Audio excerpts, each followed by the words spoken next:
नमस्कार। स्वस्थ के डिजिटल प्लेटफॉर्म पर आपका स्वागत है। छठ की हार्दिक शुभकामनाएं। सूर्य विज्ञान का पर्व है छठ। छठ पूजा बिहार में ही क्यों?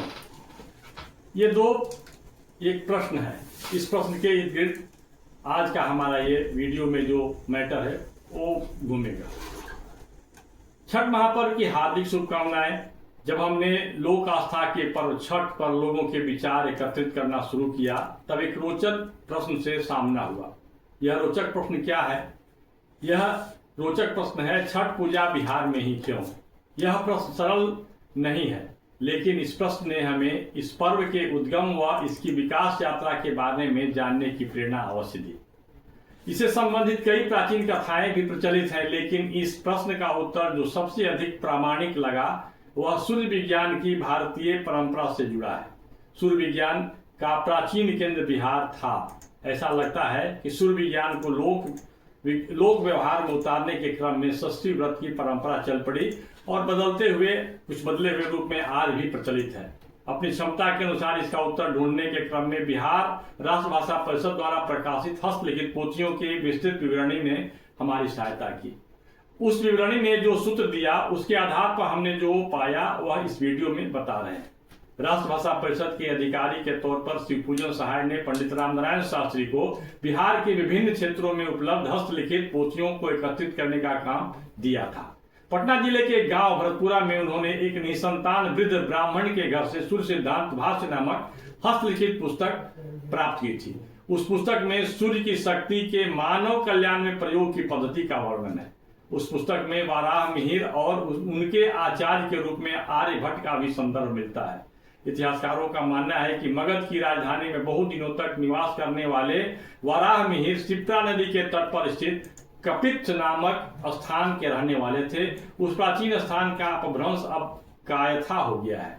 यह स्थान भारतीय ज्ञान परंपरा के प्रमुख केंद्र उज्जैन के बहुत निकट स्थित है। वाराह मिहिर के पिता का नाम आदित्य दास था, जो सूर्य देव के अनन्य भक्त थे। इसके साथ ही वे सूर्य सिद्धांत के आधिकारिक विद्वान भी माने जाते थे। उनके परिवार में ज्योतिष विज्ञान के अध्ययन और शोध की परंपरा प्राचीन काल से चली आ रही थी।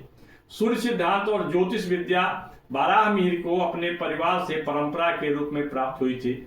ज्ञान साधना के उस परंपरा को विस्तार देने के लिए वाराह मिहिर पाटलिपुत्र के एकांत क्षेत्र में निवास करने वाले उस समय के सबसे बड़े खगोल शास्त्री आर्यभट्ट के पास आ गए थे। योग्य शिष्य को पाकर आर्यभट्ट भी धन्य हो गए थे। उन्होंने मिहिर को ज्योतिष विद्या के साथ ही खगोलीय विद्या भी दी, मतलब उसमें पारंगत करा दिया। आर्यभट्ट से प्राप्त विद्या को अपने पारिवारिक परंपरा से प्राप्त विद्या के साथ जोड़ते हुए वाराह मिहिर ने पंच सिद्धांतिका की रचना की, जिसमें सबसे प्रमुख जो है अयनांश है। अयनांश यानी सूर्य की रश्मि की उपयोगिता की दृष्टि से उपलब्धता के काल गणना। इस पद्धति को जानने के बाद वर्तमान में जो ज्योतिष शास्त्र उपलब्ध है उसके अनुसार एक अयनांश का मान 50.32 सेकेंड के करीब माना जाता है। यह अयनांश के माध्यम से ही 4 दिवसीय षष्ठी व्रत के मुहूर्त की गणना की गई है। इस मुहूर्त की विशेषता यह है कि सूर्य का अस्तित्व जब तक रहेगा तब तक यह गणना पद्धति काम करती रहेगी। वाराह मिहिर ने वैसे तो कई ग्रंथों की रचना की, लेकिन उनमें 3 अति महत्वपूर्ण हैं: बृहद जातक, बृहद संहिता और पंच सिद्धांतिका। वाराह मिहिर के 3 ऐसे महत्वपूर्ण ग्रंथ हैं जो आधुनिक विज्ञान को भी दृष्टि देने में सक्षम है। पंच सिद्धांतिका में वाराह मिहिर ने प्राचीन काल से भारत में प्रचलित 5 सिद्धांतों का अपने युग के अनुसार वर्णन किया है। पोलिस सिद्धांत, रोमक सिद्धांत, वशिष्ठ सिद्धांत, सूर्य सिद्धांत तथा पितामह सिद्धांत नाम से ज्ञात इन पंच सिद्धांतों का प्रयोग कर वाराह मिहिर ने वस्तु विद्या, भवन निर्माण कला, वायुमंडल की प्रकृति, वृक्षायुर्वेद जैसे जन कल्याणकारी विषयों के माध्यम से उन्होंने मानव के समक्ष आने वाली समस्याओं का समाधान दिया था। वाराह मिहिर ने पर्यावरण विज्ञान, जल विज्ञान, भू विज्ञान जैसे गूढ़ विषयों को लोक में व्याप्त कराने के लिए 3 अवसरों सबको सबसे उपयुक्त बताया है। इसमें पहला वसंत ऋतु के प्रथम माह यानी चैत्र मास की शुक्ल पक्ष की षष्ठी तिथि, दूसरा वर्षा ऋतु के दूसरे माह यानी भाद्रपद की षष्ठी तिथि तथा तीसरा शरद ऋतु के दूसरे मास यानी कार्तिक शुक्ल पक्ष की षष्ठी तिथि। इसमें कार्तिक मास का छठ व्रत अधिक प्रसिद्ध है। चैत्र मास का छठ थोड़ा कम प्रसिद्ध है। वहीं भादों के छठ के बारे में शायद ही कोई जानता होगा। विश्व को पहली बार त्रिकोणमितीय सूत्र देने वाले वराह मिहिर ने सूर्य षष्ठी को लेकर यंत्र और मुद्रा विधान का भी उल्लेख किया है, जो परंपरा के तहत बिहार के कुछ क्षेत्रों में आज भी विद्यमान है। वराह मिहिर ने सूर्य सिद्धांत भाष्य में यह वर्णन किया है कि सूर्य के माध्यम से स्वास्थ्य की रक्षा की कामना करने वालों को अस्ताचलगामी सूर्य के साथ चंद्रदेव को भी दुग्ध मिश्रित जल से अर्घ देना चाहिए। सूर्य परम ब्रह्म के नेत्र हैं, जिनके माध्यम से उनकी शक्ति जगत में प्रसारित होती है। वहीं चंद्रमा उस परम ब्रह्म के मन है। सूर्य द्वारा प्रसारित परमात्मा की ऊर्जा का उपयोग परमात्मा के मन के संघनन से होता है। इसलिए सूर्य षष्ठी अनुष्ठान के दूसरे दिन यानी पंचमी तिथि को खरना के पूर्व या बाद में चंद्रमा को दूध मिश्रित जल से अर्घ अर्पित करने की परंपरा है।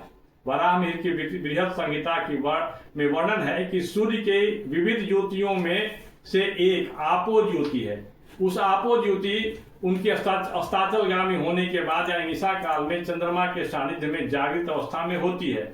वहीं आपो ज्योति प्रकृति को रस और ओज प्रदान करती है। प्रकृति के माध्यम से पंच भौतिक शरीर वाले जीव जंतु और पादप स्थावर जंगम सभी रसवान और ओजवान होते हैं। वराह मिहिर के इस सिद्धांत पर आधारित छठ पर्व के अनुष्ठान है। इसके बारे में चर्चा नहीं होती, इसे तो उसे सहज एक रस मानकर कर दिया जाता है। अब हम बात करते हैं वराह मिहिर ने जो संकेत किया है उसके विधान के रूप में। सूर्य षष्ठी व्रत यदि पूर्ण विधान से किया जाए तो व्रत करने वालों को नदी, तालाब, कुंड, चंवर, अहर, पैन जैसे जल स्रोतों के समक्ष अस्ताचलगामी सूर्य को अर्घ देने के बाद वहीं रात्रि विश्राम करना चाहिए।